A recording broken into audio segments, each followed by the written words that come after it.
한마디로 말해서 오늘은 앵커링 이펙트라는 행동경제학의 개념에 대해서 알아보겠습니다. 이완배 기자의 경제의 속살.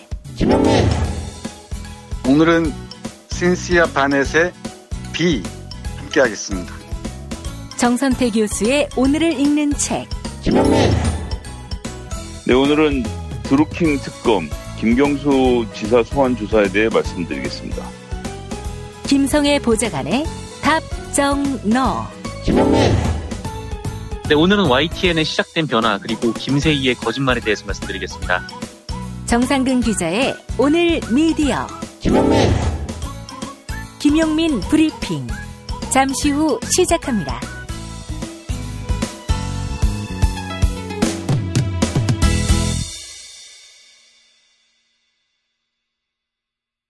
경애하는 영도자 김용민 동지께서는 습하고 더운 여름철을 맞아 음식물 쓰레기와의 전쟁으로 고통받고 있는 조선반도 인민들을 위해 스마트카라 음식물 처리기를 압도적 최저가에 판매하기로 결단하시었다. 스마트카라 음식물 처리기는 국내 유일의 친환경 처리기로서 음식물 쓰레기를 완벽하게 가루로 만들어버릴 뿐만 아니라 한 달 전기요금을 고작 3,000원 안팎으로 묶어버리는 스마트함까지 겸비하고 있어 남북 정상만이 아니라 가정 내 남녀 정상끼리도 쾌적한 환경에서 정상위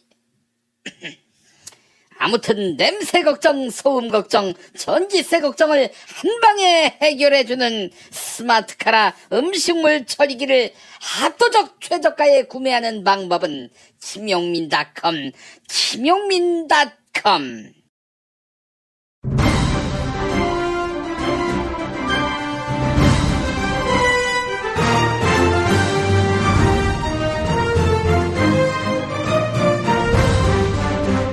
김용민 브리핑.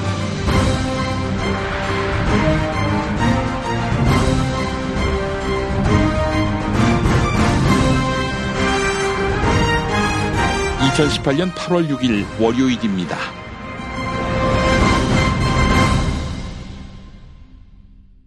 김용민입니다. 여러분 덕분에 한 주 잘 쉬고 돌아왔습니다. 정당 지지도가 참 특이합니다. 더불어민주당 지지율이 빠지면 자유한국당에게 기회로 작용하는 것이 통상의 예인데 요즘 어디 그렇습니까?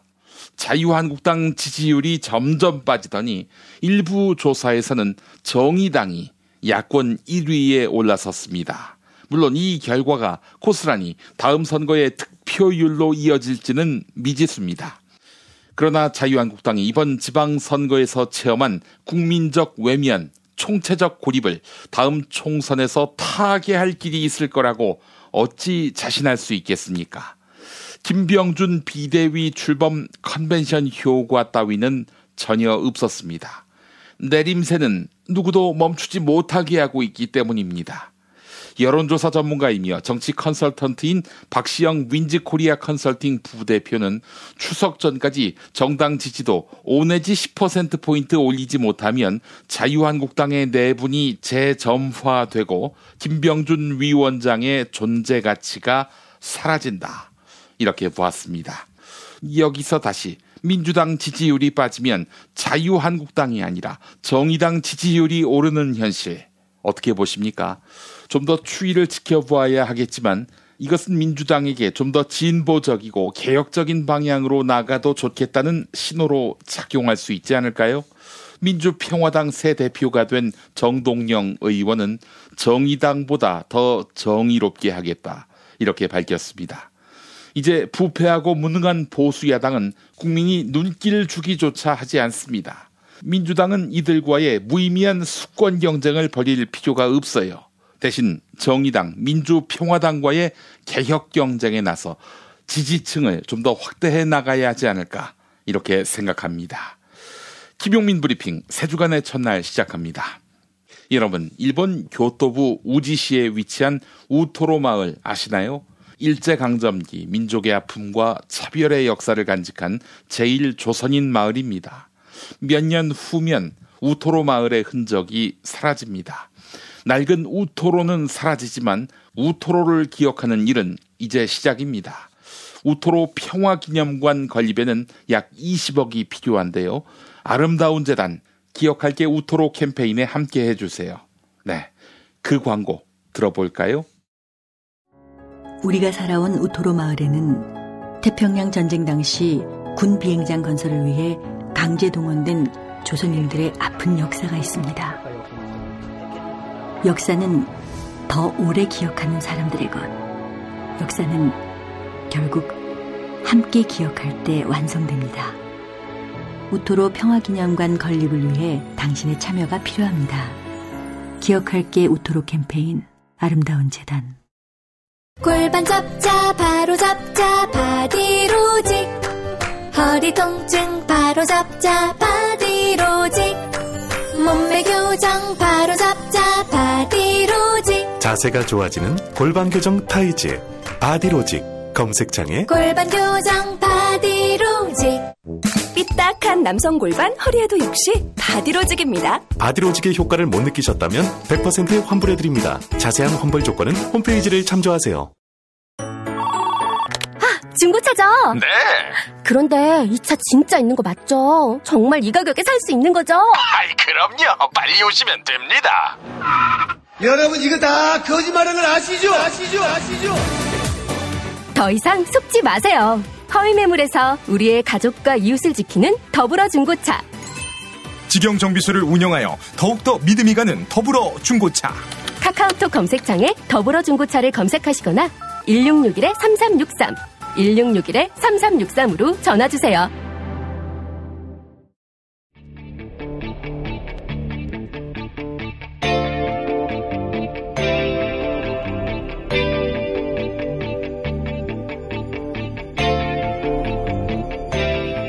김용민의 뉴스 간장.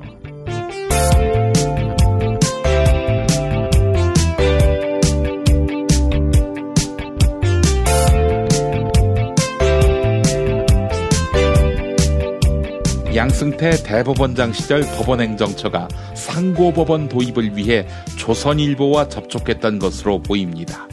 법원행정처가 조선일보의 구체적인 보도 방식을 제시한 정황이 드러난 것입니다. 민주언론운동 시민연합은 실제로 법원행정처의 요구가 담긴 문건 그리고 조선일보의 보도가 민망할 정도로 일치하고 있다. 이렇게 밝혔습니다. CBS 라디오 시사자키 정관용입니다에 출연한 민주언론운동 시민연합 김연경 사무처장의 말 들어보시죠. 2015년 1월과 2월에 걸쳐서 법원행정처는 조선일보 기고문 및 칼럼이라는 문건을 만들었습니다. 이 문건은 세 개가 있었는데요. 이 세 개의 문건이 작성된 직후인 2월 6일에 조선일보 이진강 전 대한변호사협회의 기고문이 하나 실립니다. 그런데요. 법원행정처의 문건을 한번 읽어볼게요. 예. 최근 법조계의 화두는 단연 상고법원이고 기대감도 높다. 공청회도 열렸고 국회의원 168명이 법률안도 발의했다. 다음은 조선일보 기고문을 읽어보겠습니다. 최근 법조계의 화두는 당연 상고법원이고 국민의 관심도 매우 높다. 대법원에서 공청회도 열렸고 국회의원 168명이 법률안을 발의하여 본격적 논의를 시작하려 하고 있다. 거의 똑같습니다. 다른 내용도 거의 이런 식으로 조금만 바꿨지 전부 다 같은 내용입니다. 이건 또 어떻게 보면 법원행정처의 그 문건을 보고 이진강 전 협회장이 썼거나 네. 아니면 이진강 전 협회장은 이름만 빌려줬거나 그렇죠. 이런 거 아닐까 싶어요. 예, 맞습니다. 또 하나 있는데요. 법원행정처가 3월 31일에 작성한 조선일보 기고문이라는 글이 있었습니다. 그런데 이 문서 작성 뒤 2주 후에 조선일보 지면에 오연천 울산대 총장의 기고문이 나오거든요. 제목이 대법원 정상화를 위한 출발점 상고법원이었는데 아예 이 기고문은요. 그냥 다른 부분을 찾는 게 불가능할 정도로 정말 똑같습니다. 문건하고? 네. 그냥 쭉 다 같아요. 제가 같은 글을 빨간색으로 복사를 해보니까 빨간색이 아닌 내용이 별로 없었습니다. 네. 그 그래서 정도로 소위 뭐 대필 의혹 이런 나오가 나오는 거로군요. 예. 굉장히 심각했습니다. 이거는 뭐 기고문이나 이런 거고. 네. 이 신문의 기사로는 어때요? 2015년 3월 30일에 법원행정처가 조선일보 첩보보고라는 문건을 작성했는데요. 이 문건에서 법원행정처가 조선일보에 요구한 것이 상케이 지국장 형사사건에 대한 적극적인 보도였습니다. 그런데 30일 만찬 이후에 실제 조선일보 지면에 상케이 신문 서울지국장의 박근혜 대통령 명예훼손 혐의 사건 관련 보도가 갑자기 많이 쏟아져 나왔습니다. 예. 조선일보 첩보보고 그 문건 작성 이후 한 달간 조선일보는 12건의 관련 보도를 내놨습니다.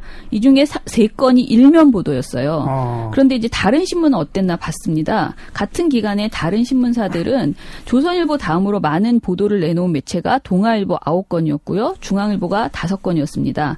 그러나 두 매체도 관련 기사를 일면에 배치한 적은 없었습니다. 예. 경향신문과 한겨레 한국일보는 같은 기간에 2건에서 4건 정도의 보도를 내놓는데 그쳤습니다. 당연히 일면 보도는 없었고요. 네. 조선일보는 12건 중에서 3건을 일면 배치하고 특히 만찬 다음 날인 그 3월 30일이 일면에 관련 기사를 배치를 하거든요. 지금 만찬 그러시는데 누구랑 만찬한 거예요? 그러니까 조선일보랑 법원행정처 쪽이? 예. 예. 그래서 이 법원행정처의 요구를 잘 들어줬다 이렇게 볼 수가 있습니다. 네. 이 이외에도 법원행정처는 상고법원의 필요성을 설득하는 홍보성 기사 작성을 이제 요구를 했거든요. 예. 그런데 이 문건에서 전직 대법관의 반대 발언은 상고법원 추진에 치명타가 될 수 있으므로 전직 대법관들 상대 설득 강화 및 적극적 찬성자로 언론 기구 등에 활용할 필요성이 있다라고 적어놓은 게 있습니다. 문건에? 제가 지금 말씀드린 거 법원행정처 문건이에요. 그렇죠. 그런데 이 문건 작성 3개월 후에 조선일보는 상고법원 제도에 찬성하는 전직 대법관의 입장을 담은 온라인 기사를 선보입니다. 제목은 퇴임 민일영 대법관, 일선 법관이 바로 서야 사법신뢰 바로 선다라는 9월 16일자 보도인데요. 이 보도에서는 민 대법관은 사법신뢰를 높이기 위해서는 상고법원을 도입해야 한다고 했다. 상고를 엄격히 제한하는 상고제한제와 같은 제도를 도입하기 어렵다면 상고법원이라도 도입해야 한다. 직역 이기주의를 내세워 반대할 때가 아니다. 예. 국회에 계류 중인 상고법원이 빨리 통과되어야 한다라는 내용을 전했습니다. 네. 양승태 대법원장 시절 법원행정처가 일제 강제징용 피해자들의 민사소송에 개입한 것 아니냐, 이런 의혹이 제기됐습니다. 박근혜 정부 입맛에 맞추어 재판을 고의로 지연한 정황이 드러난 건데요. 강제징용 사건이 배당된 곳에서 근무했던 이수진 부장판사가 다시 대법원 상황을 털어놓았습니다. JTBC 뉴스룸에 출연한 대전지방법원 이수진 부장판사의 말 들어보시죠. 5년이나 끌 수 있는 사건이 아닌데 이렇게 끈 거는 이례적이다. 특별한 의도가 있을 수 있다. 네. 이런 의혹인 거군요. 네. 자, 그리고 네. 또 하나 또 질문을 드릴게요. 이 강제징용 사건 외에도 사법농단 수사와 관련해서 이 부장판사님이 이제 인사 피해를 겪었다. 이런 이야기를 들었습니다. 어떤 일이 있었던 건가요? 네, 이번에 문제되고 있는 국제인권법 소모임 인사무를 제가 여러 판사들과 함께 만들어서 계속 활동을 했습니다. 인사무는 2015년 상고법원과 관련한 찬반 토론에서 저를 포함한 압도적 다수로 반대 의견을 냈는데 그 뒤로 행정처가 투시한 거죠. 그 이후에 2017년 3월 인사무에서 제왕적 양승태 대법원장 체제에 관료화된 인사제도 개선을 위해서 토론회가 예정돼 있었죠. 근데 당시 인사무 핵심이라면서 저한테 토론회를 막으라는 지시가 있었습니다. 그 지시는 그러면 누구로부터 받은 지시입니까? 당시 양승태 대법원장 핵심 측근인 고위직 법관입니다. 실명 밝히기가 좀 어렵습니다만 그렇지만 저는 행정처가 나서는 안 된다면서 거절했습니다. 예, 양승태 대법원장 핵심 측근의 고위 법관, 지금 실명을 밝히기는 어렵다고 말씀을 하셨는데, 자 그러면은 그 뒤로는 이제 어떤 일이 벌어졌습니까? 그 이후에 이제 불이익을 받았다 이런 이야기신 거죠? 네, 당시 대법원 연구관이었는데 정상적이지 않은 인사 발령을 받았습니다. 제 동기들부터 3년 원칙으로 대법원 근무를 했는데 저만 2년 만에 강제로 대법원에서 쫓아내는 인사 발령을 갑자기 냈습니다. 예. 자, 마지막으로 짧게 그러면 이거까지 한번 질문 드리겠습니다. 그런데 이제 앞서 대법원이 3번이나 자체 조사를 했는데도 인사불이익은 없었다 이런 결론을 냈다고 하죠.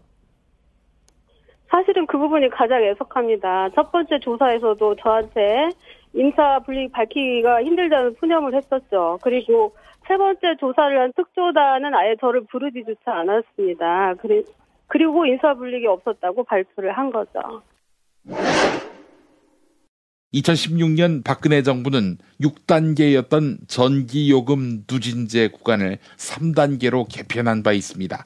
하지만 기본요금에도 누진제가 적용되고 있다. 기본요금에 누진제를 적용하는 나라는 한국이 유일하다. 이런 지적이 나오고 있습니다. 가정용 전기요금 누진제 소송을 이끌고 있는 곽상원 변호사의 말 들어보시겠습니다. KBS 1라디오 최강옥의 최강시사에 출연해서 했던 말입니다. 이게 지금 그러니까 곽 변호사님 주장이 이제 누진제 개편이 있었다고 하지만 에어컨 한 달만 돌려도 최고 단계로 누진 요금을 물게 되는 구조는 여전하다. 이런 주장을 하게 되신 건가요? 그렇습니다. 지금 아까 말씀드렸습니다만 4인 가족 평균이 사용하고 있는 전기 사용량이 대략 350kW인데요. 그러게요. 지금 현재 요금 규정에 따르는 경우에도 400kWh만 넘어가게 되면 이미 최고 단계입니다. 그래서 조금 전에 말씀드렸습니다만 에어컨 한 대 제일 조금 사용하고 있는 그 전기 소비량이 작은 에어컨의 경우에도 하루에 1시간만 틀어도 이미 소비량이 50kW가 넘어요. 그러면 누구든지 최고 단계에 접어든다는 얘기입니다. 그러네요. 하루에 1시간만 켜더라도 기본 350에 50을 더하면 400이 넘어가니까 그러면 결국 최고 단계의 요금을 무는 것이다. 예, 맞습니다. 예. 그런데 지금 가정에서 트는 에어컨 말고요. 카페나 상점 같은데, 공장에서 트는데 이런 전기료는 가정보다 훨씬 싸잖아요. 그래서 이제 그 길거리 다니시다 보면은 상점에서는 이제 문을 열어놓은 상태에서 에어컨을 아주 세게 틀어놓고 있는 모습까지 많이 보시게 될 텐데 이게 가정용보다 얼마나 싸기 때문에 벌어지는 현상입니까? 이게 참 요금 체계가 복잡해가지고요. 이게 쉽게 설명드리긴 참 어려운데요. 그렇더라고요. 일단 카페나 상점에서 적용되는 전기요금은 일반용이라고 하고요. 공장에서 적용되는 전기요금은 산업용 전기요금이라고 합니다. 그런데 지금 현행 요금 체계를 기준으로 말씀을 드리겠습니다. 산업용의 경우에는 평균적으로 저희가 그 주택에서 사용하고 있는 1단계 전기요금보다 낮고요. 그 일반용, 그러니까 일반 상점이나 가게에서 사용하고 있는 일반용의 경우에는 1단계와 2단계 사이입니다. 그런데 이제 일반용 전기요금이나 산업용 전기요금의 경우에는 그 시간대별로 계절별로 요금이 달라요. 그래서 오히려 할인되는 측면도 있습니다. 그러니까 우리가 지금 알기로는 누진제를 적용하는 이유가 전기의 지나친 소비를 막기 위해서 지금 적용하는 제도다라고 알고 있었는데 이게 지금 일반용이나 산업용의 경우에는 또 다른 지금 요금 체계가 적용되고 이게 또 굉장히 복잡하게 돼 있다는 말씀이시잖아요. 예, 맞습니다. 네. 그러면 변호사님 생각에는 지금 산업용 전기료를 올리자, 그러니까 여기에도 누진제를 적용하자는 취지인가요? 아니면 가정용 전기료 누진제를 폐지하는 게 우선이다라고 생각하시는 건가요? 일단 그 시각을 보면요. 일단 물건의 가격에 누진 요금이 적용되는 사례가 있을까요? 특히나 특히나 에너지 요금에 누진 요금이 적용되는 사례가 없습니다. 예를 들어서 집에 사용하고 있는 수도의 경우에 저희가 물을 많이 사용한다고 누진 요금을 내지 않습니다. 그렇죠. 전화를 많이 사용한다고 전화를 사용하는 횟수별로 더 많은 요금을 내지 않습니다. 그러니까 원래 에너지 요금은 특별한 상황이 없는 한 누진 요금으로 책정하는 것이 아닙니다. 조금 전에 말씀하셨습니다만 누진 요금제라는 게 지금 딱 두 가지 목적이라고 합니다. 실제로 단계별로 요금을 할증, 그러니까 이게 대폭적으로 증가시켜가지고 사용량을 억제하는 것이거든요. 그러니까 지금은 주택용, 즉 가정에서 소비하는 전기라는 것이 국가 전체적으로 도움이 되지 않기 때문에 수요 조절해야 한다는 의미가 있는 것이고요. 한자로 설명에 따르면 이 누진 요금 체계로 저소득층을 보호한다는 것인데 실제 통계는 그렇지 않습니다. 그러니까 누진 요금 체계는 지금 그 목적을 달성할 수 없기 때문에 네. 유지할 이유가 없는 것이고 지금까지 많은 피해를 줬던 것이죠. 진실은 반드시 밝혀진다고. 무엇이 진실입니까? 대통령이라고 하는 지위를 진실을 밝히지 않는 데에 역이용해서. 아프니까 팩트다.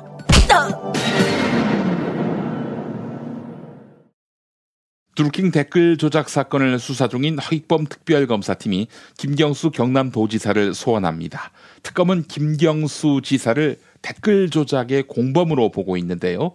김경수 지사는 수사에서 불거진 혐의가 마치 사실인 것처럼 왜곡되고 있다. 이렇게 불만을 표시했습니다. 지난 금요일 출근길에 취재진을 만난 김경수 지사의 말 들어보시죠. 그러면 저기 오사카 총영사 자리를 먼저 제안하셨다. 이런 게 영장에 명시되는데. 전혀 사실이 아닙니다. 언론을 통해서 조사하는 것 아니냐는 비판이 있다는 점에 대해서 특검은 명심해 주시기를 부탁드리겠습니다. 이미 확정된 사실인 것처럼 언론을 통해 보도되고 있는 데 대해서 다시 한번 심각하게 유감을 표시합니다. 그런데 일부 언론에서는 드루킹 김동원 씨가 김경수 지사에게 정책을 제안했고 이는 문재인 대통령 공약에도 영향을 미친 것 아니냐 이런 의혹을 제기했습니다. 지난 2017년 2월 김동원 씨는 김경수 지사에게 개성공단 2천만 평 개발 정책을 제안했는데요. 이틀 뒤 당시 문재인 후보는 개성공단을 2단계 250만 평을 넘어 3단계 2천만 평까지 확장하겠다. 이렇게 밝힌 바 있습니다. 김동원 씨의 제안이 당시 문재인 후보가 발표한 개성공단 정책에 그대로 반영된 것 아니냐 이런 의혹이 제기되는 대목입니다. 하지만 CBS 노컷뉴스는 일부 언론의 의혹 제기는 비약이거나 사실 무근이다. 이렇게 선을 그었습니다.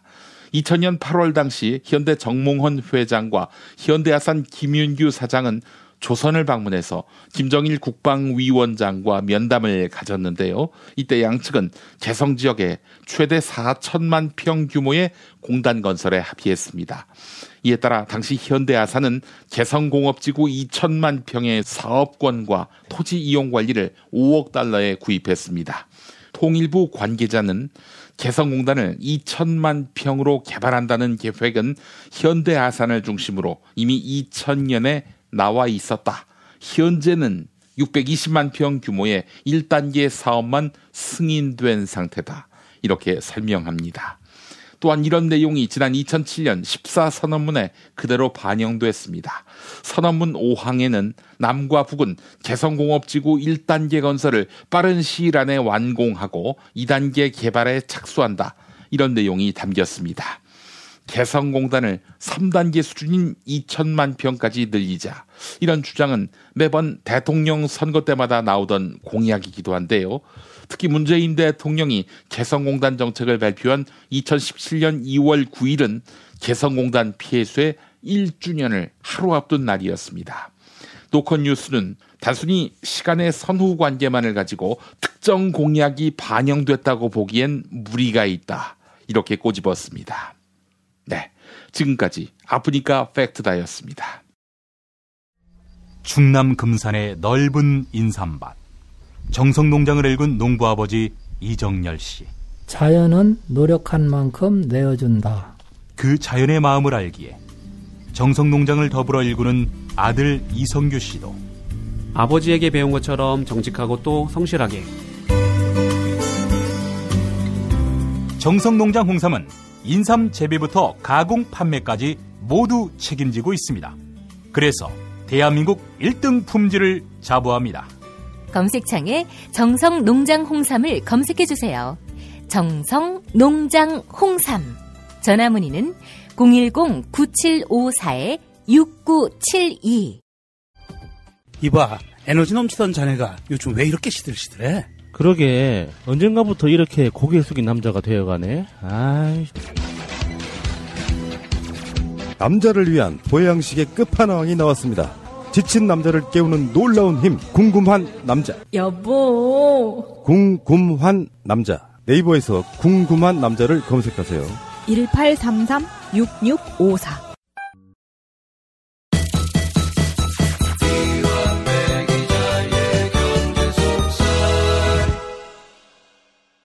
예전엔 모든 게 좋다가 언제부턴지 골반이 뒤틀리고 허리가 아프십니까?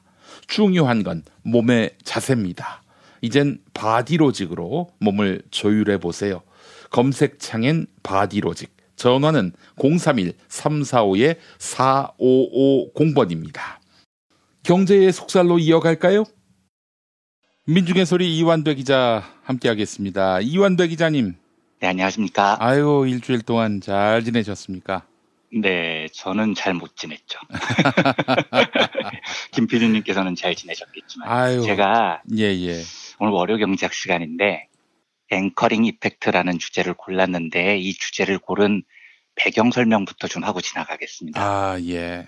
제가 사실은 지난주 한 주 동안 굉장히 멘털이 붕괴된 상태로 한 주를 보냈거든요. 박탈감, 분노, 배신감 이런 거죠. 어허. 예, 제가 이 방송을 2년 8개월째 하고 있는데 저는 진심으로 김 PD님 같은 좋은 분을 만나서 오랫동안 함께한 걸 정말 감사하게 생각을 했던 사람입니다. 그런데 지난 한 주 동안 이 감사한 마음이 많이 무너졌어요.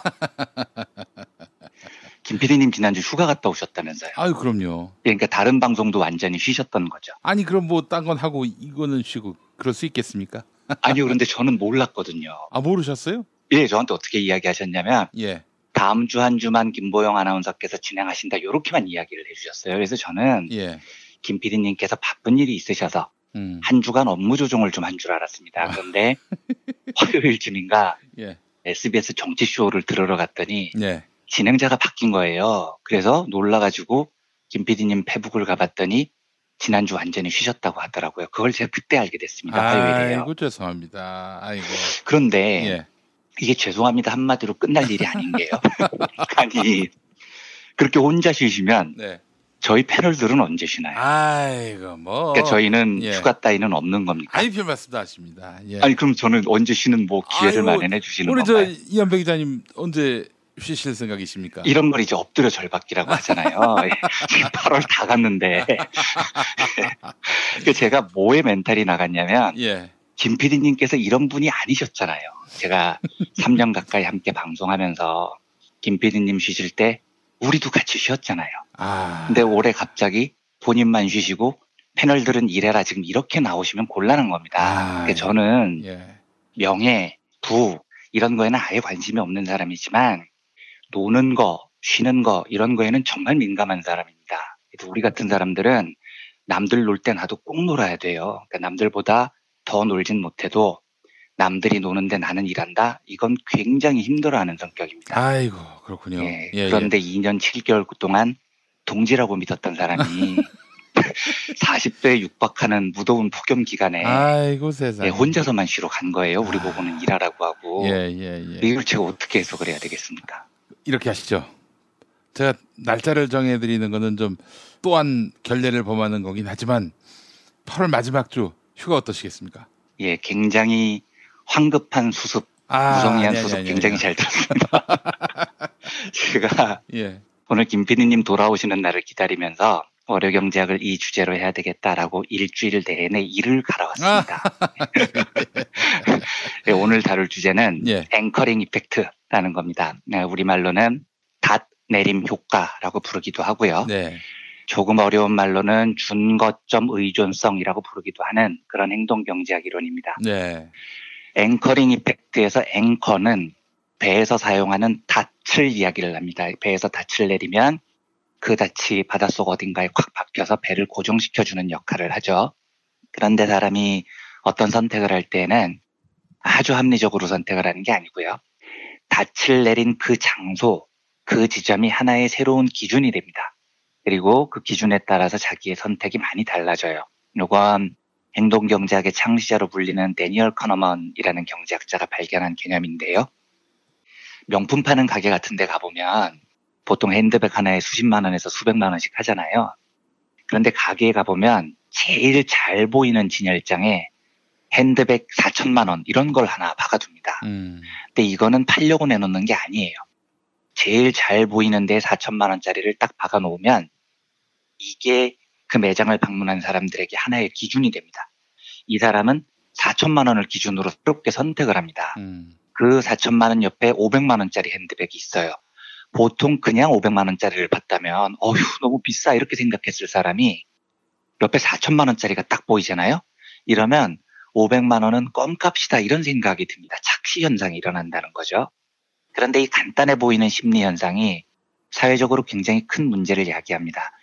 기존의 주류 경제학에서는 인간이 느끼는 만족이라는 것은 돈의 크기에 의해서 결정된다고 봅니다. 그래서 내가 사용할 수 있는 돈이 많을수록 더 많은 재화를 소비할 수 있고요. 재화를 많이 소비할수록 내 만족도도 늘어난다고 봐요. 그래서 1억 원어치 부자는 1억 원만큼 행복하고 1조 원어치 부자는 1조 원만큼 행복하다는 게 주류 경제학의 견해죠. 그런데 실제 그러냐는 겁니다. 행동 경제학의 관점은 앵커링 이펙트, 단내림 효과만 봐도 그렇지 않다는 겁니다. 사람들은 언제 자기가 부자라고 생각할까요? 혹은 언제 가난하다고 생각할까요? 요건 내가 절대적으로 부자이거나 혹은 절대적으로 가난할 때보다 앵커, 그러니까 주변의 기준점에 비해서 더 가난하고 생각할 때 훨씬 더 박탈감이 더 큽니다. 내 주변에 다 나처럼 가난한 사람만 있으면 나는 좀 덜 불행한 거죠. 기준으로 삼을 수 있는 사람들이 나하고 다 비슷하니까요. 예. 반대로 내가 객관적으로 보기에는 연봉을 한 1년에 7천 받아요. 이건 그렇게 가난한 게 아니잖아요. 그런데 이 사람이 회사에서 제일 연봉이 낮은 사람이라면 이 사람은 굉장히 불행합니다. 상대적 박탈감이 크다는 거죠. 여기에 관해서 비행기 이코노미석을 가지고 한 연구가 있습니다. 이 연구는 키스페인이라는 노스캐롤라이나 대학교 심리학과 교수의 연구인데요.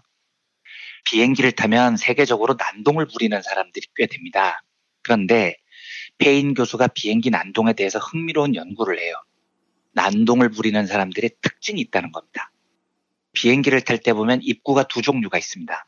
보통 입구는 탑승을 하면 비즈니스 클래스를 거쳐서 이코노미석으로 이동을 하죠. 그러면 아주 짧은 이동 시간이지만 이코노미 클래스 승객들이 비즈니스 클래스의 모습을 보게 됩니다. 우와, 엄청 편안해 보이고요. 엄청 환상적인 시설을 목격하게 됩니다. 어떤 비행기는 재수 없으면 퍼스트 클래스부터 거쳐가야 돼요. 퍼스트, 비즈니스 이렇게 통과해야 뇌 좌석인 이코노미까지 가게 돼 있죠. 그런데 이렇게 거쳐가면 상대적 박탈감이 엄청 심해집니다. 와, 진짜 퍼스트 클래스 좋구나. 그런데 나는 저 좁은 이코노미에서 10시간 넘게 고생해야 되는구나. 이런 박탈감이 들죠. 예. 반면에 이런 비행기도 있습니다. 비행기에 따라서 문 열고 들어가면 바로 이코노미 클래스로 직진하는 비행기도 있어요. 논리적으로는 아무것도 달라지지 않습니다. 내 좌석은 이코노미인 거예요. 그런데 첫 번째 경우는 퍼스트나 비즈니스의 편안함을 몇 초간 눈으로 직접 목격을 합니다. 두 번째 경우는 그냥 이코노미로 직행을 해요. 이 두 부류 승객 중에 어느 쪽이 기내 난동을 부릴 확률이 높을까요? 여러분들께서 짐작하신 그대로입니다. 첫 번째 경우 비즈니스나 퍼스트 클래스를 거친 고객들의 난동 가능성이 통계적으로 훨씬 높아져요. 직접 이코노미로 간 승객들에 비해서 난동 확률이 2배 이상 높습니다. 시간으로 환산을 하면 그런 비행기의 지연 시간이 평균 6시간 정도 더 늦어집니다.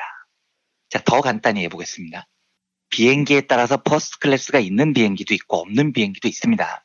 이렇게 간단히 구분을 하면 어느 쪽이 난동 확률이 높을까요? 이것도 마찬가지예요. 퍼스트 클래스가 있는 비행기의 난동 확률이 그냥 이코노미석으로만 구성된 비행기에 비해서 무려 4배나 난동 가능성이 높아집니다. 비행기 지연되는 시간으로 따지면 평균 9시간이 더 늦어져요. 왜냐? 상대적 박탈감 때문에 그런 겁니다. 사실 냉정하게 말하면 이코노미 비행기를 타는 사람은 가난한 사람이라고 보긴 좀 어렵잖아요. 적어도 비행기를 탔는데 이 정도면 뭐 어느 정도 여유가 있다는 걸 뜻하죠. 그런데 비행기라는 그 좁은 공간 안에서 심각한 불평등이 발견되잖아요. 그러면 상대적으로 여유가 있는 사람인데도 그 공간 안에서는 자기가 너무 빈곤하다고 느낌을 받게 돼요. 이게 바로 앵커링 이펙트 때문입니다. 기준점이 퍼스트 클래스, 비즈니스 클래스, 내가 몇 초 주에 번 거에 딱 박혀지기 때문입니다. 한 가지 예를 더 들어보죠. 프로골프 대회 같은 걸 하면 상금이 많이 걸릴수록 선수들의 평균 기록이 좋아진대요. 성과가 더 좋아지는 거죠. 이 이야기는 자본주의를 열렬히 지지하는 보수 자유주의 경제학자들이 굉장히 좋아하는 이야기입니다. 봐라, 성과 연봉제를 도입하면 성과가 좋아지는 거다. 상금 많이 걸면 사람들이 더 열심히 해서 결과가 좋지 않냐 이렇게 주장을 해요. 그런데 골프는 개인 스포츠잖아요. 이걸 팀 스포츠로 바꾸면 전혀 다른 결과가 나타납니다. 메이저리그 야구팀에 대한 경제학자들의 연구가 많은데 여러 연구 결과가 일치해요. 슈퍼스타를 영입을 해서 무지하게 높은 연봉을 주는 팀이 있습니다. 이러면 그 슈퍼스타는 실제로 성적이 좋아요. 그런데 정작 팀 성적은 평균적으로 안 좋게 나옵니다. 수많은 연구 결과가 다 그래요. 왜냐? 연봉이 낮은 선수들이 보기에 1년에 수백억씩 버는 슈퍼스타가 바로 옆에 있는 겁니다. 바로 옆에요. 이러면 이 사람에게 고무되지 않아요. 의욕이 오히려 상실됩니다. 상대적 박탈감이 생기죠. 기준이 되는 앵커가 바로 내 옆에 있는데 돈도 엄청 많고 팬들 관심도 엄청 많이 받고 이게 다른 구성원들에게 너무 박탈감을 크게 주고 스트레스를 줍니다. 그래서 이 야구 선수들의 호르몬 분비를 보면 스트레스 호르몬이 압도적으로 높게 분비가 돼요. 그리고 팀 효율이 더 떨어지죠. 이걸 기업으로 확대해도 연구 결과는 다 비슷합니다. 사장 연봉이 수십억, 임원 연봉이 수십억, 팀장이 스톡옵션 받아서 수십억대 부자. 이러면 다른 구성원들이 야 나도 저렇게 꼭 성공해야지, 일 열심히 해야지 이렇게 될 것 같죠? 천만에요. 경제학자들이 수십 개의 제조기업을 대상으로 연구를 해보면 간부들과 시간제 노동자의 임금 격차가 심하면 심할수록 그 공장의 제품의 질이 떨어져요. 노동자들의 창의성도 훨씬 떨어집니다. 바로 눈앞에 불평등이 펼쳐지기 때문이에요. 박탈감이 심해지는 거죠. 이건 앵커, 그러니까 기준점이 내 눈앞에 있느냐 없느냐의 차이가 굉장히 큰 겁니다. 불평등이 남과 비교될 때요. 그리고 그게 내 눈앞에서 벌어질 때 이런 일이 많이 벌어져요. 내가 내 눈으로 퍼스트 클래스나 비즈니스 클래스를 직접 볼 때 박탈감이 커지는 거죠. 그래서 키스 교수는 굉장히 의미심장한 한마디를 남깁니다. 악은 나쁜 거죠. 악은 가난이 아니라 불평등에서 나온다. 이렇게 이야기를 해요. 그러니까 인간이 언제 비이성적으로 악하게 되느냐? 가난 때문이 아니라는 겁니다. 오히려 주변 사람에 비해서 불평등할 때 악이 나옵니다. 그러니까 왜 세계 행복지수 같은 거 조사해 보면 백발백중 상위권은 전부 북유럽 국가들이 휩쓸잖아요. 이 국가들이 그냥 잘 살기 때문에 그런 게 아니에요. 여기는 다들 비슷하게 잘 살기 때문에 이런 결과가 나오는 겁니다.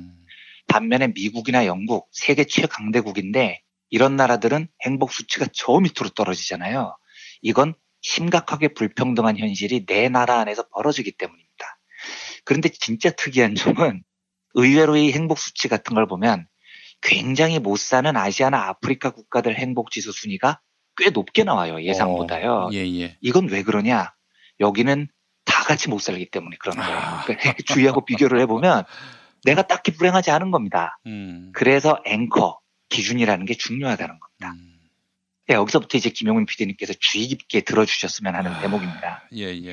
제가 키스 교수의 연구를 그대로 읽어보겠습니다. 자신이 사다리 아래층에 있다고 생각하는 사람들은 우울증과 불안감, 만성 통증에 시달릴 확률이 높고 잘못된 결정을 내리고 업무 실적이 떨어지기 쉽다. 또한 미신과 음모론에 잘 빠지며 비만, 당뇨병, 심장병에 걸릴 확률이 높고 수명도 상대적으로 더 짧다. 이건 실제 소득과 관련된 문제가 아니다. 실제 소득과 상관없이 자신이 가난하다고 느끼면 이런 일들이 벌어진다. 고 돼 있습니다.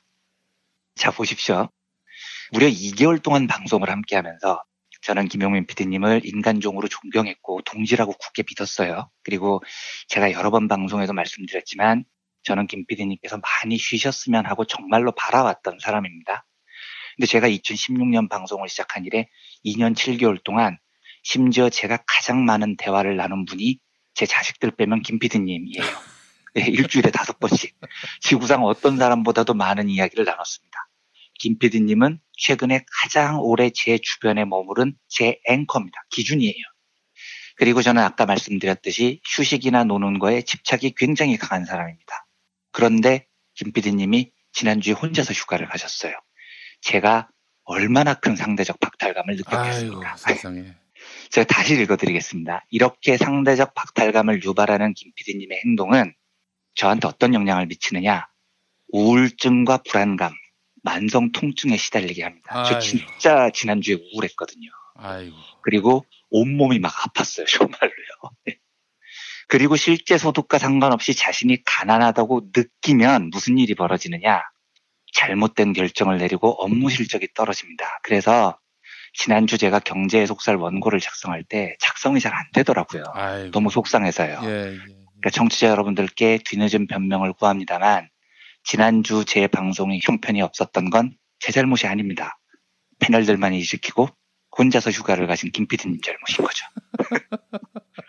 또한 이런 상대적 박탈감에 빠진 사람은 비만, 당뇨병, 심장병에 걸릴 확률이 높아집니다. 수명도 짧아져요. 그래서 제가 오늘 아침에 몸무게를 재봤는데 저 지난주에 2kg 쪘습니다. 진짜로요. 수명도 짧아졌을지도 모릅니다. 이거 어떻게 해결해 주시겠습니까? 이한배 기자님은 좀 살이 쪄도 되지 않습니까? 그렇게 이야기를 하시면 너무 성의 없는 사람이신 거죠. 제가 사실 이걸 일주일 동안 할까 말까 망설이다가 언제 결심을 했냐면 지난주에 제가 김 PD님 페북을 굉장히 자주 들어가 봤어요. 왜냐면 상대적 박탈감 때문에 들어간 건데 김 PD님 8월 1일에 페북에 이런 글을 올리셨죠. 3일 휴식 중인데 더 놀고 싶습니다. 이런 글 올리신 적 있으시죠? 네. 그 글을 본 제 심정이 어떨 것 같으셨습니까? 저도 놀고 싶은데요. 저도 휴가 가고 싶다고요. 그런데 혼자 휴가 가시고 그렇게 염장 지르는 글을 올리셨어야 했을까요? 이게 진짜 너무 오해가 심하시네. 아니요. 그게 염장이 안 질러지겠습니까? 아니. 기본적으로 이완배의 경제의 속살은 공공재가 됐어요. 이건 뭐 무슨 제가 저 쉰다고 같이 쉬자 이럴 사안이 아닌 거예요. 이게 방송에 안 나가면은 밀란이 일어납니다. 김 PD님 저 갈수록 해명이 성의가 없어지고 계신데 지금. 아니 정말이에요. 밀란이 일어나요. 밀란이. 해주세요. 조금 해명성의 있게. 3일 쉬었는데 더 놀고 싶습니다. 이 글을 보고 제가 이 주제를 해야겠다고 하고 며칠 전부터 제가 이걸 준비를 한 겁니다. 근데 제가 솔직히 지금까지는 농담 비슷하게 말씀을 드렸고요.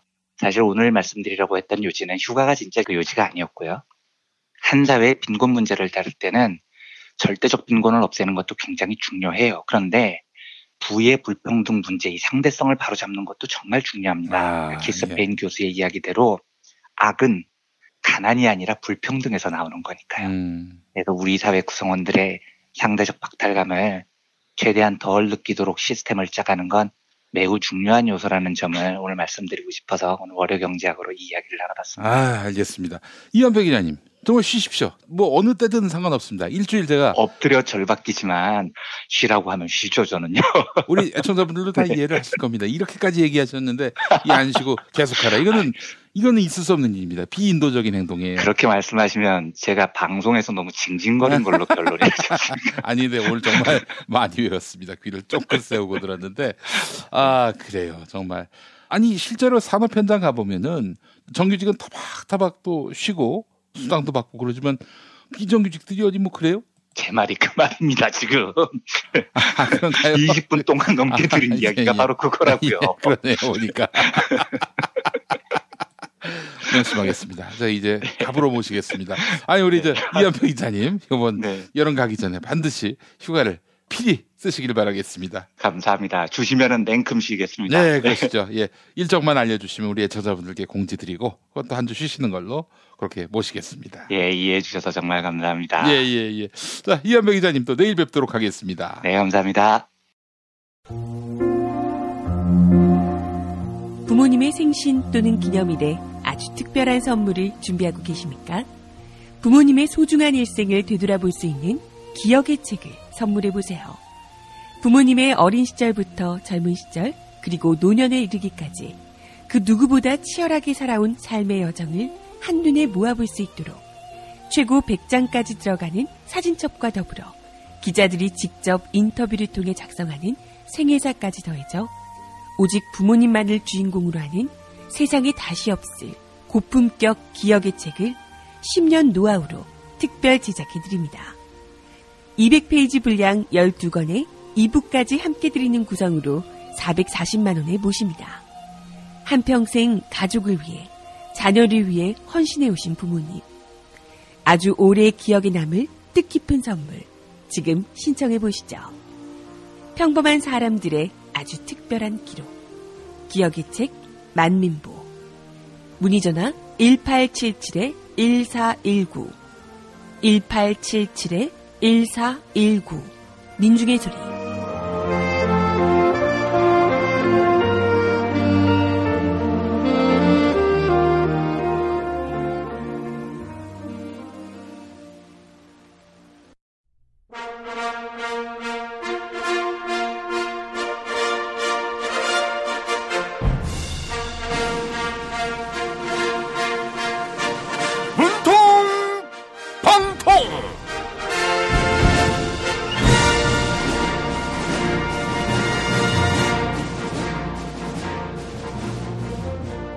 대통령 문재인입니다. 광복절이 일주일 앞으로 다가왔는데요. 자유한국당 이은재 의원이 일제 잔재의 명칭을 바꾸는 개정안을 발의했습니다. 이은재 의원의 편지 함께 읽어볼까요? 문재인 대통령님, 이은재입니다. 교육 현장에 남아있는 일제 용어를 청산해야 합니다. 교감과 교육감이라는 명칭은 그 의미가 모호합니다. 감이 포함된 명칭은 일제강점기에서 고착화된 식민지의 잔재입니다. 여당은 이번 개정안에 갠세이 놓지 말고 찬성표를 던지시길 바랍니다. 아이고, 이은재 의원님, 살인적인 폭염이 계속되는 가운데 신선한 충격을 던져주고 계십니다. 자기 반성에서 비롯된 입법 제안이다. 이런 평가가 나오는데요. 이제라도 잘못을 만회하려고 하는 모습을 보니 다행이라는 생각이 듭니다.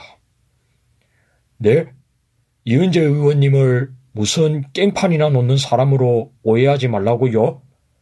좌파 멍텅구리들이 괴벨스식 선동수법으로 국민을 호도하고 있다고요? 하하하하. 이은재 의원님의 발언은 언제 들어도 참 주옥 같습니다. 얼마 전에는 청와대 참모들이 집단 난독증에 걸린 것 아니냐, 이렇게 말씀하셨지요. 청와대 참모들한테는 사퇴하세요, 이렇게 말씀하지 않으셔서 참 다행입니다. 네, 대통령 지지율이 하락할 즈음 돌연 기무사 쿠데타가 거론됐다고요? 청와대 참모들이 집단으로 난독증에 걸린 것 아닌 다음에야 상식적으로 이해가 안 된다고요? 아이고, MS 은재 이은재 의원님, 이해가 안 된다는 말씀에서 진정성이 느껴집니다. MS 제품을 MS에서 구입하는 것도 이해를 못하셨었지요. 이은재 의원님의 진정성 있는 정치를 21대 국회에서도 볼 수 있을지 참 궁금해지네요. 저는 내일 다시 찾아올게요. 탈모인가 예비 탈모 여러분, 저희 제품 꼭 쓰세요. 그 고통을 알기에 최대한 싸게 팝니다. 이제 탈모약 소속 괜찮다고요? 같이 쓰면 부작용 없이 2배 효과입니다. 이미 모발 이식했다고요? 그럼 더 싸게 오래 유지해야죠. 아직 젊고 두피도 반짝거리지 않는다면 100% 뿌리 깊은 샴푸 두피 영양제 1566-7871. 판촉물이나 단체 선물이 필요할 때 이왕이면 우리 편 회사 네피아를 찾아주세요. 인터넷 검색창에 네피아를 치시거나 032-519-4800으로 전화주시면 친절하게 상담해드립니다. 그런데 상품은 뭔가요? 네피아를 가서 고르세요. 3만 가지가 넘는 물품이 있어요. 다이어트를 위한 꿀팁. 동결건조 채소와 동물, 단백질, 그리고 효소와 비타민, 미네랄로 만든 다이어트 전용 그린 스무디로 하루 한두 끼만 바꿔 드세요. 비타샵에서 만나요.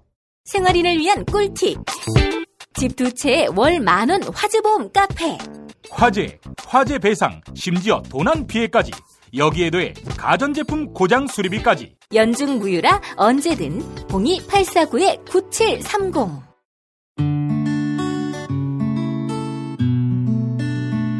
당신과 내가 좋은 나라에서 그 정의로운 나라 그곳에 산다면 난 그냥 좋아서 웃기만 할 거예요. 당신의 뉴스 보좌관 김용민 브리핑. 대한민국 뉴스 브리핑의 선두주자 김용민 브리핑. 계속해서 오늘의 날씨를 전해드립니다. 날씨를 전해드리겠습니다. 오늘 내륙 지역에는 낮부터 밤 사이에 천둥과 번개를 동반한 소나기가 쏟아지겠는데요. 비가 내리는 시간이 짧아서 무더위를 식히기엔 역부족일 것으로 보입니다. 아침 기온 서울 28도, 대전 27도, 광주 26도, 부산 28도로 열대야 기준인 25도를 다 넘었네요. 낮 기온은 서울 35도, 춘천 34도, 전주와 대구 35도로 예상됩니다. 미세먼지 농도는 전국에서 보통 단계를 나타낼 전망입니다. 여기는 대한민국 브리핑 1번지 김용민 브리핑입니다.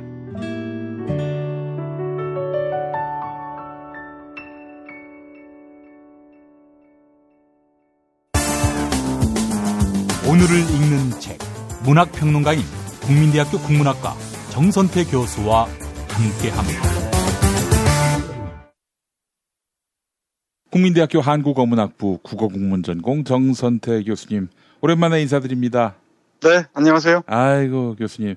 김보영 아나운서가 그렇게 좋으셨다고 얘기를 들었습니다.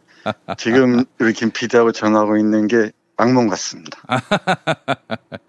그러나 님은 같습니다. 김보영 아나운서님은 같습니다. 김 PD가 멀리 보낸 거예요? 예, 그렇습니다. 다시는 오지 말라고. 이 한 주 맡겼더니 너무 잘해가지고 호랑이를 키우는 거 아닌가 하는 그런 생각이 들어서 보내버렸습니다. 참 비겁하군요. 근데 아마 겨울쯤에 다시 제 역할을 맡을 겁니다. 지금 미국 연수 가서 터잡는 데한 석 달 걸릴 것 같아서 그렇게 시간을 드렸고 그 이후에 또 다시 뵙는 날을 만들도록 하겠습니다. 네, 잘하셨습니다. 예, 교수님. 자, 오늘 어떤 작품 소개해 주시겠습니까? 네, 오늘은 비를 기다리면서 신시아 바넷이라는 수질과 기후에 대한 탐사보도 활동을 해온 환경 전문 저널리스트인데요. 신시아 바넷이 쓴 비라는 책을 여러분과 함께 하겠습니다. 예. 자연, 문화, 역사로 보는 비의 연대기라는 부제가 달린 비의 문화사를 다룬 아주 멋진 책입니다. 비에 관해서 어떤 얘기를 해볼까 고민하다가 도서관에서 발견한 아주 귀한 책입니다. 예. 제가 집 앞에 나가보니까 그리고 길가에 보니까 많은 풀들이 누렇게 죽어가고 있어요. 워낙 비가 안 오는 데다가 워낙 뜨거우니까 더우니까 그런 것 같습니다. 그래서 이 비에 관한 책을 여러분께 소개해 드리려고 합니다. 그래서 이번 주에는 기후와 비에 관한 말씀을 좀 드릴까 합니다. 아마 이 책을 소개하고 나면은 비가 좀 와야 될 텐데 어떨지 모르겠습니다. 이 책을 펼치면 맨 앞에 구름과 함께 비 오는 풍경 사진과 함께 이 월트 히트먼의 비의 음성이라는 시가 실려 있어요. 월트 히트먼은 미국의 아주 저명한 시죠. 이 시를 먼저 읽고 시작하겠습니다. 고요히 내리는 비에게 물었다. 놀랍게도 비는 답을 내려주었다. 여기 그의 말을 옮긴다. 나는 대지의 시다. 비의 음성이 들린다. 불사의 존재인 나는 드넓은 대지와 깊은 바다에서 하늘을 향해 무형의 존재로 날아올라 천상에서 희미한 윤곽을 만들고 다르면서도 같은 것이 되어 땅으로 내려와 가뭄과 미물과 먼지를 씻어낸다. 이 모든 것들, 나 없이는 태어나지 못할 생명의 씨앗이었을 뿐 나는 내 모태인 대지의 밤낮으로 영원히 생명을 되돌려준다. 대지의 아름다움과 순전함은 나로 말미암은 것이다. 야, 정말 멋진 시입니다. 이 시가 이 책 전체를 아우르고 있는 것 같습니다. 이 책은 그 과학적인 접근, 그러니까 기후학이나 수질학을 바탕으로 해서 문학이나 역사 그리고 대중문화까지를 아우르면서 비란 무엇인가, 그리고 비와 아울러서 물이란 무엇인가에 관한 대서사시를 보여주고 있습니다. 정말 이런 책들을 보다 보면은 놀라울 때가 많아요. 비라는 하나 가지고 정말 다채로운 이야기를 펼쳐 보일 수가 있구나 얘기를 합니다. 그 중에 몇 구절만 여러분께 소개해 드리겠습니다. 우리가 비가 없으면은 물의 순환을 이야기할 수가 없지 않습니까? 바다에서 이 수증기를 공급받아서 이걸 비로 순환하잖아요. 이게 하나의 그 거대한 이 수질 순환의 고리를 형성합니다. 이 책을 번역한 오수원 선생이 이렇게 얘기를 했네요. 맨 앞에 보니까. 이 신시아 바넷이 전하는 이 저자입니다. 물의 윤리란 미래 세대도 써야 할 지구의 자원을 위험하지 않는 방식으로 오늘을 살아야 한다는 것. 더 구체적으로 물 사용과 오염을 줄이는 것. 우리가 이미 알고 있는 어렵지 않은 방법들을 경제의 모든 부문에서 실천하는 것이다.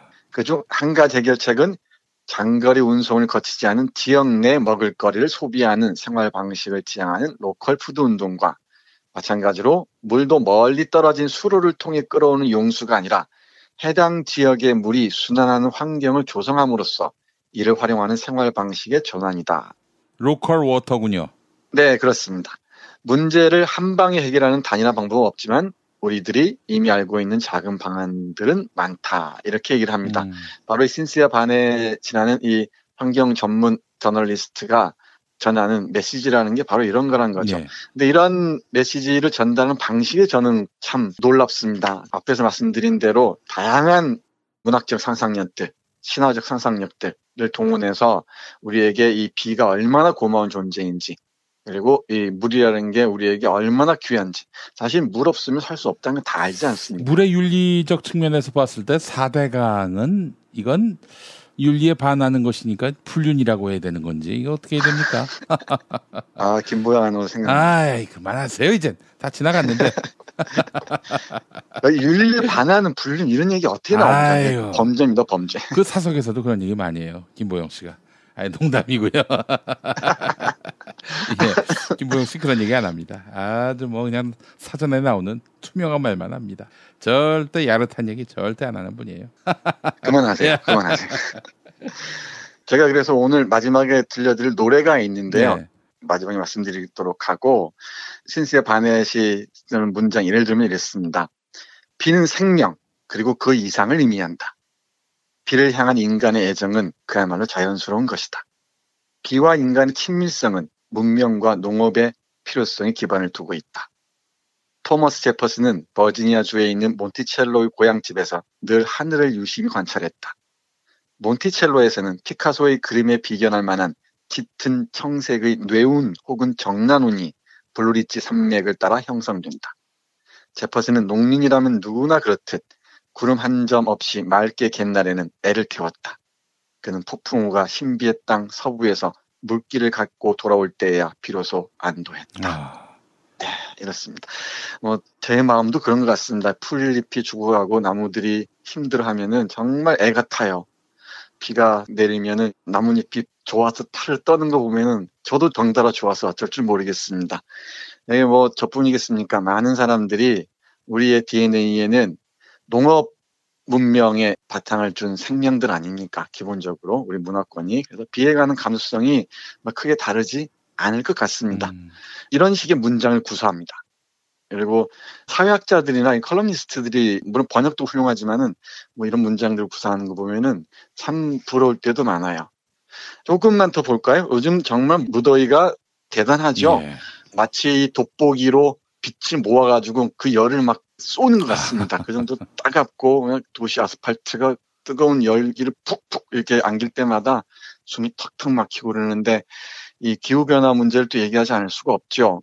이 책의 미덕이 그것과도 깊이 관련이 있습니다. 이런 고마운 비, 이런 고마운 물, 이게 기후와 밀접한 관련이 있는데 기후변화에 대해서 우리가 정말 무심해서는 안 된다라고 얘기하는 게 또 중요한 메시지이기도 한데요. 예, 예. 기후변화 관련해서 우리 저자 얘기한 부분 조금 읽어보겠습니다. 기후변화는 인류를 공포의 도가니로 몰아넣어 분열시킨다. 많은 사람들은 아예 기후변화 이야기를 회피하려고 한다. 그러나 비에 관한 이야기만큼은 예외다. 사람들은 누구나 비 이야기를 하고 싶어한다. 비에 관한 대화는 아무리 나누어도 모자란다는 투다. 비는 소통으로 가는 입구다. 간절한 기원과 예술만큼 심오하거나 경제만큼 실용적이거나 혹은 폭풍을 치는 날 낯선 사람들 사이에서 이루어지는 대화만큼이나 격이 없는 방식으로 소통하기 위한 관문이 바로 비다. 우리가 일상적으로 경험하는 자연과의 만남 가운데 최후로 남은 길들여지지 않은 것 중 하나가 비와의 만남이다. 4분 오열되어 있던 인류는 도시 근교뿐 아니라 심지어 도시까지도 야생 그대로의 모습으로 변모시키는 비와의 조우를 통해 다시 하나가 된다. 같은 종의 인간들과 함께 공사장 가건물 아래 옹송거리고 서서 비를 피하는 동안 우리는 비를 추억하고 비의 신비에 경탄한다. 우리를 달뜨게도 하고 난감하게도 하는 생명의 비를 벗어날 수 있는 인간은 없다. 이렇게 얘기합니다. 예. 기후변화에 대한 얘기를 쭉 하면서 이런 기후변화와 비의 상관성을 얘기하다가 마무리하면서 쓰는 부분입니다. 예. 비를 통해서 우리 많은 경험을 공유할 때가 많이 있죠. 예컨대 비가 내리는 날 빈대떡에 막걸리 한 잔 이렇게 생각하지 않습니까? 또 비가 오면은 어디든지 걷고 싶다는 생각, 또 한바탕 춤추고 싶다는 생각도 많이 할 겁니다. 그리고 비에 관한 영화들 참 많아요. 레인 인 더 댄스인가부터 시작해서 빗속을 둘이서부터 뭐 대중가요나 이런 것들이 워낙 많습니다. 그런 얘기도 이 책 곳곳에서 얘기하고 있습니다. 그러나 동시에 비하면 또 홍수를 떠올릴 수 있지 않습니까? 그것도 동시에 생각해야겠죠. 비는 구원과 절망의 두 얼굴을 지닌 야누스가 될 수 있다는 것. 분명히 뭐 얘기할 수 있는데 여기서는 비를 기원하는 것과 관해서만 말씀드리는 선에서 그치겠습니다. 예. 이 책을 읽으면서 참 그 문장들이 매력적이에요. 비를 하나의 단서로 해서 꾸려내는 문장들이 참 매력적입니다. 비와 냄새에 관한 문장 한번 읽어보겠습니다. 예. 비 또한 그것이 만나는 분자로부터 냄새를 챙긴다. 따라서 비의 향기는 모든 대륙의 온갖 꽃만큼이나 다를 수 있다. 여기서는 분명 장미향을 내다가도 저기서는 희미하게 카네이션 내음을 풍긴다. 차가 쌩하고 숲길을 지날 때는 오렌지 꽃 향기를 확 풍기고 사라지기도 한다. 비의 냄새는 폭풍의 종류, 폭풍우가 내리는 지역, 그리고 냄새를 맡은 코가 품고 있는 주관적 기억에 따라 달라진다. 도시의 비는 김이 모락모락 나는 아스팔트 냄새를 풍긴다. 시골의 비가 풍기는 달콤한 풀냄과는 대조적이다. 바다의 비는 썰물 때 메인주의 갯벌 냄새처럼 짠 냄을 풍긴다. 등등 이렇게 이어집니다. 감수성이 대단히 둔감한 김 PD가 듣기에도 상당히 매력적이죠. 이 비에 관한 여러 가지 그 상상력들이 참 대단하게 펼쳐지고 있다는 걸 들으실 수 있으실 것 같습니다. 청취자 여러분들 혹시 그 시간이 나시거든 더우실 때 가장 좋은 피서지가 도서관입니다. 도서관만큼 좋은 데가 없습니다. 마을 도서관이 혹시 근처에 있으면 가셔서 이 비라는 책 꼭 한번 읽어보시기 바랍니다. 비를 함께 읽으면서 레인댄스 비슷한 기운을 모으면은 우리 탁탁한 대지에 비가 촉촉히 적실지도 모르겠네요. 비 오기 전에 뭐 제비가 낮게 날거나 개구리가 많이 울기도 하고 그랬잖아요. 근데 지금 개구리 울음소리가 다 사라져 버렸는데 이 신시아 바넷도 역시 개구리 얘기를 합니다. 여기서는 기상학자 또는 기후학자답게 멸종 생물과 기후학의 관계에 대해서 언급한 것 같습니다. 잠깐 볼게요. 예. 사회의 건강 상태를 개구리의 건강 상태로 판단할 수 있다는 포트의 말이 옳다면 우리는 가혹한 판결을 앞두고 있는 셈이다. 지난 2500만 년 동안 개구리들은 커다란 변화 없이 현재의 상태로 생존해왔다. 큰 가뭄과 비와 빙하기와 소행성의 공격에도 살아남은 것이다. 그러나 정작 오늘날 개구리는 멸종 위기에 처해 있다. 현대에 들어 개구리 비가 귀해진 것도 아마 이런 이유 때문일 것이다. 1980년대 이후 200여 종의 개구리가 멸종했고 살아남은 양서류의 3분의 1 이상도 멸종의 위험을 받고 있다. 이는 과학자들이 6번째 대멸종이라 부르는 더 큰 재앙의 일부다. 비를 사랑하는 이 작은 생물 지표는 인류에게 뭔가 말하려 애쓰고 있음이 분명하다. 예. 네, 이렇게 씁니다. 앞에서 기후변화의 미래에 대해서 대단히 불안한 예언을 하고 있다고 했잖아요. 그 하나의 표지가 개구리라고 우리 신시아 바넷은 얘기를 합니다. 이 책 읽다 보면 신화 시대의 꿈들, 기우제라고 하죠. 기우제에 관한 재밌는 얘기도 참 많습니다. 레인 댄스에 관한 얘기도 참 많고요. 또 영화에 관한 얘기, 대중음악에 관한 얘기들도 아주 많습니다.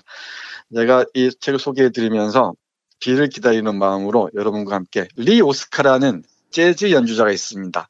하모니카 연주자인데요. 리 오스카가 연주하는 Before the Rain이라는 곡을 들으면서 신시아 바넷의 레인과 함께 비를 기다리는 마음을 담아 보기로 하겠습니다. 예, 알겠습니다. 비가 천기 아닙니까? 천기를 인간이 조정할 수 없던 시기에는 비가 내리는 것도 상당한 의미 부여가 가능했던, 그러니까 뭐 신이 왜 이 타이밍에 비를 내렸는가 하는 그런 여러 상상과 추측을 할 수 있는 그런 여지가 있었는데 요즘엔 인공 강우가 가능한 시대 아니겠습니까? 네, 그렇습니다. 이른바 그 구름 씨앗을 뿌린다 그러죠. 그 얘기도 이 책에 나옵니다. 중국에서도 하고 뭐 몇몇 군데 사막 지역에서 한다 그러는데 그건 대단히 제한적이죠. 뭐 과학자들은 어떻게 믿고 있는지 모르겠지만 네, 인공 강우와 자연 강우는 분명히 다르겠죠. 그래도 이번 여름에는 정말 인공 강우가 너무 그립더라고요. 인공 강우 정도가 아니라 인공 강설은 불가능한 한 것인지 하는 생각마저 들었어요. 동물원에서 동물들이 워낙 더워하니까 호랑이들이 더워서 정신을 못 차리니까 인공 강설 뿌려주기도 하대요. 네. 뭐 하여간 오늘도 뭐 소나기가 덜어 내린다고는 하지만은 이 더위를 식힐 수 없을 것이다. 이런 예보를 들으면 절망적입니다. 네. 뭐 비가 더위를 식혀주는 것도 문제긴 하지만 우리 농작물들, 네. 우리 동식물들 참 걱정이에요. 물이 부족해서 어떻게 견딜지. 제가 애가 탑니다. 네. 자, 비와 물의 소중함을 다시 한번 절감하게 되는 올여름입니다. 오늘도 좋은 말씀 감사하고요. 음악 준비했습니다. Before the Rain, 리오스카의 음악 들으면서 교수님과 인사 나누겠습니다. 교수님 말씀 잘 들었습니다. 네, 고맙습니다.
뉴스포렌매기와 함께합니다. 김용민 트위터 계정에서 매일 설문조사가 진행되고 있는데요.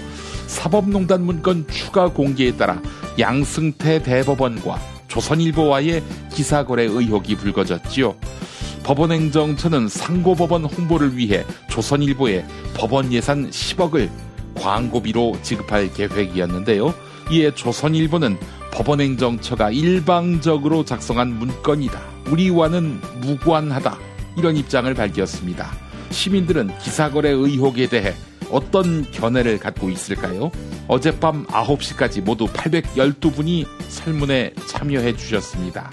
97%, 거의 모든 시민들은 논조는 물론 표현까지 똑같다.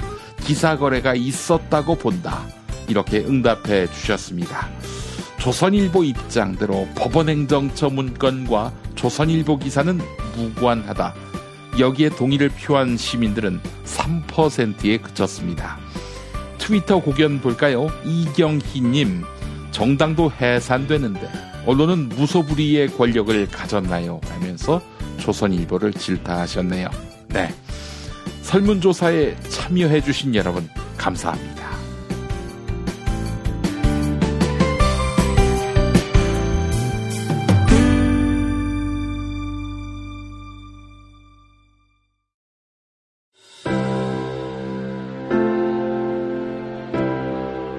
이전에 상상할 수도 없었던 새로운 국면이 조선 대지의 지축을 움직이고 있습니다. 이 민족의 역사가 제 궤도에 올라서서 달리게 시작한다고 하는 느낌이군요. 문익환이 가르쳤고 도울이 배웠던 학교, 한신대학교 신학대학원. 꿈을 현실로 살아간 선구자를 양성하는 한신신학은 촛불혁명과 한반도 종전선언 이후의 세상을 준비하고 있습니다. 한신신학을 통해 세계의 신학을 깊이 연구하고 더 나아가 시대의 예언자의 길을 걷고자 하는 모든 분들을 환영합니다. 이 새 시대는 문익환 씨의 힘으로 열리는 것이 아니라 바로 여기 모인 여러분들의 힘으로 열리는 거예요. 한신대학교 신학대학원 홈페이지나 02-2125-0108로 문의하실 수 있습니다.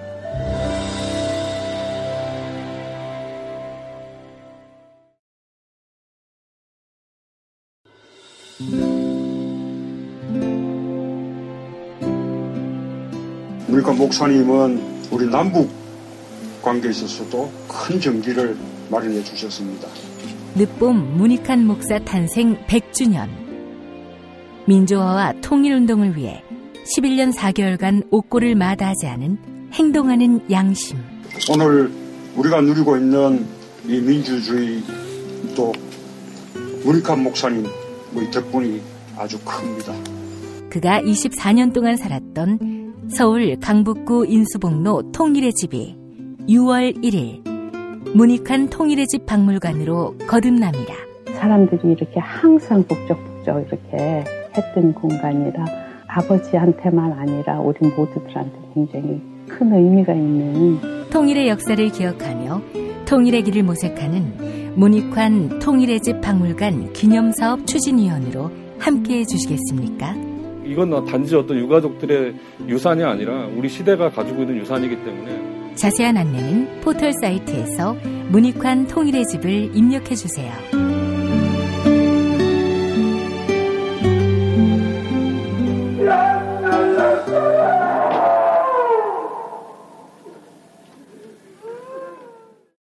탄핵 때문에 뭐 이야기를 전달을 하려고 해도 길을 막고 듣질 않아요. 해족 수준으로 쪼그라든 한국 보수. 회생의 길은 과연 있을까? 변화된 정치 환경, 갈 길 잃은 보수에게 새로운 희망을 제시한다.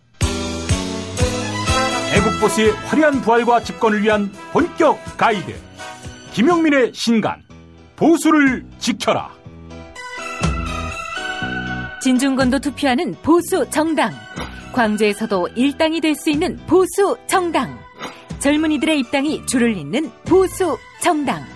언제까지 민주당 정의당을 부러워만 할 것인가? 부러우면 진다니까? 자유한국당 당원 김용민이 쓴 보수를 지켜라. 이김에서 나왔습니다. 네, 지난주 클로징 사연 당첨자는 기분 좋은 세상님입니다. 네, 게시판에 이메일 남겨주시기 바랍니다. 클로징 사연 당첨자께는 올인원 향수비누 헤이브로 올인원 파워바를 보내드립니다.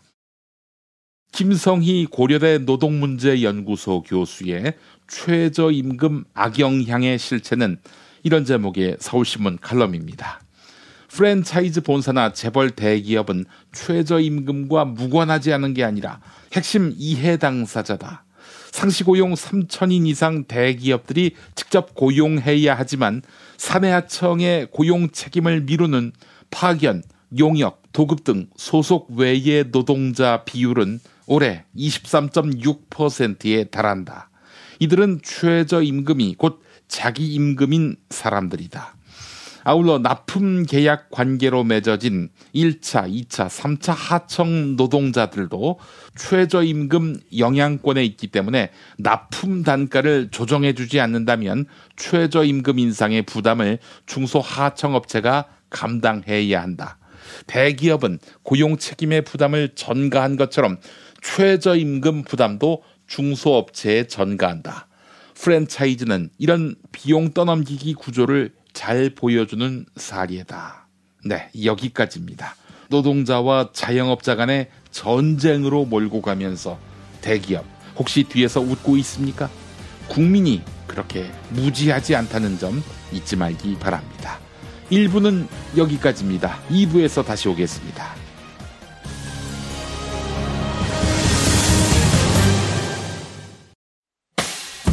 김용민 브리핑과 함께한 시간 어떠셨어요? 다음 시간에도 보다 바르고 알차며 즐거운 정보로 여러분을 찾아가겠습니다. 팟캐스트 포털 팟빵에서 다운로드하기, 구독하기, 별점 주기, 댓글 달기로 응원해주세요. 잊지 마세요. 다운로드하기, 구독하기, 별점 주기, 댓글 달기.